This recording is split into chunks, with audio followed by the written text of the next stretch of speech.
आपकी विधानसभा आपकी खबर में आप सभी का स्वागत है। मैं हूं आपके साथ निशा शर्मा। चले खबरों की शुरुआत करेंगे, लेकिन उससे पहले एक नजर इस वक्त की हेडलाइंस पर।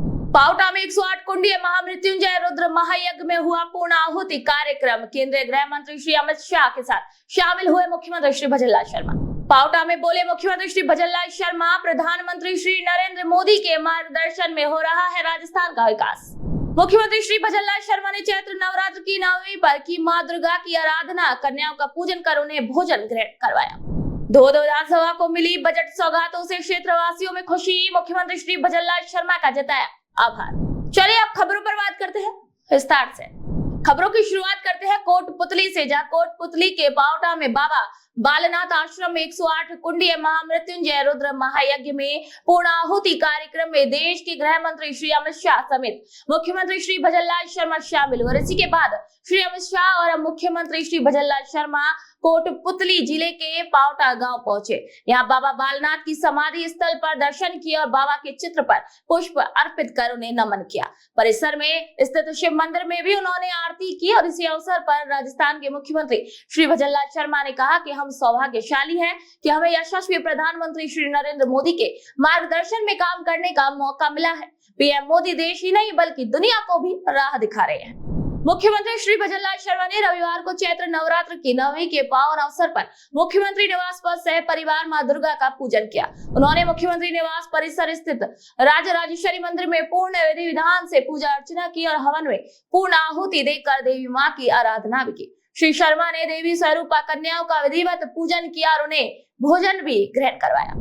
बाड़मेर में रामनवमी महोत्सव बड़े ही धूमधाम से मनाया गया। जिला मुख्यालय पर हाई स्कूल मैदान से रामनवमी की भव्य शोभा यात्रा शुरू हुई, जिसमें हजारों श्रद्धालुओं ने उत्साह पूर्वक भाग लिया। शोभा यात्रा का शुभारंभ भगवान राम की भव्य आरती के साथ हुआ, जिसने पूरे वातावरण को भक्ति और उल्लास से भर दिया। इसी आयोजन में बाड़मेर विधायक श्रीमती प्रियंका चौधरी, चौहटा विधायक श्री आदुराम मेघवाल, पूर्व केंद्रीय मंत्री श्री कैलाश चौधरी समेत कई जनप्रतिनिधि शामिल रहे। ब्यावर में रामनवमी के मौके पर महाआरती और कन्या पूजन कार्यक्रम का आयोजन किया गया। इसी मौके पर उपस्थित लोगों ने 501 बत्तियों से भारत माता की आरती उतारी और 9 देवी स्वरूप कन्याओं को चुनरी ओढ़ाकर उपहार भी भेंट किए। इसी दौरान लोगों ने भारत माता से देश, प्रदेश और शहर की खुशहाली की भी कामना की।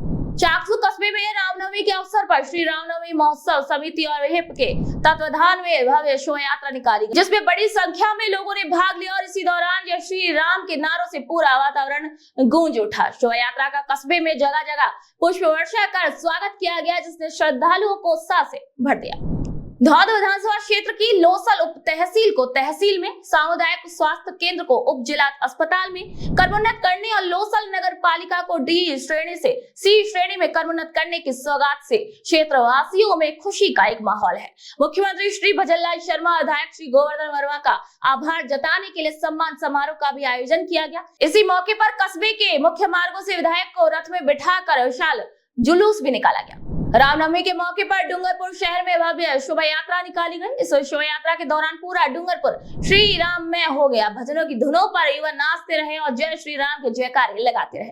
शोभा यात्रा में 51 घोड़े और बग्गियों पर साफे बांधकर युवा बच्चे सवार थे। वहीं बग्गियों में भगवान श्री राम, सीता, लक्ष्मण की जीवंत झांकियां लोगों को आकर्षित कर रही थी। चिकित्सा एवं स्वास्थ्य विभाग की ओर से खैरथल तिजारा जिले में 15 शहरी आयुष्मान आरोग्य मंदिर आरंभ हो चुके हैं। जी हाँ, इन सभी शहरी आयुष्मान आरोग्य केंद्रों पर स्टाफ की भी नियुक्ति कर दी गई है। आयुष्मान आरोग्य केंद्र पर टेली कंसल्टेंसी की सुविधा निःशुल्क उपलब्ध रहेगी। यूडीएच मंत्री श्री झावर सिंह खर्रा सोमवार को नूहर आएंगे। वे यहाँ श्री राम की अष्ट धातु की 9 फीट ऊंची प्रतिमा का अनावरण करेंगे और इसी कार्यक्रम में स्थानीय नेताओं के अलावा अनेक प्रशासनिक अधिकारी भी भाग लेंगे और भव्य कलश यात्रा भी निकाली जाएगी। इसमें 1100 महिलाएं सिर पर कलश रखकर भाग लेंगी और श्री राम वाटिका में एक भजन संध्या का भी आयोजन किया जाएगा। हमारे यहाँ पर कलश यात्रा का, श्री राम कलश यात्रा का आयोजन किया गया है, जिसमें 5 बजे से महिलाएं कलश यात्रा निकालेंगी, जिसमें तमाम तरह की झांकियां हैं और पूरे बाजार से ये यात्रा निकलते हुए यहाँ पर श्री राम वाटिका में उपस्थित होंगी।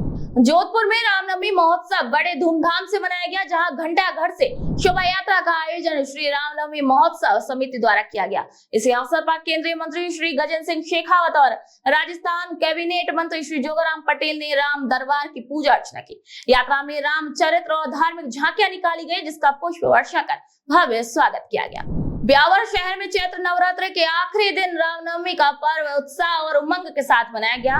इसी मौके पर शक्ति पीठों पर विभिन्न धार्मिक कार्यक्रमों का भी आयोजन किया गया। विधि विधान के साथ रामनवमी की पूजा की गई, कन्याओं को भोजन भी करवाया गया।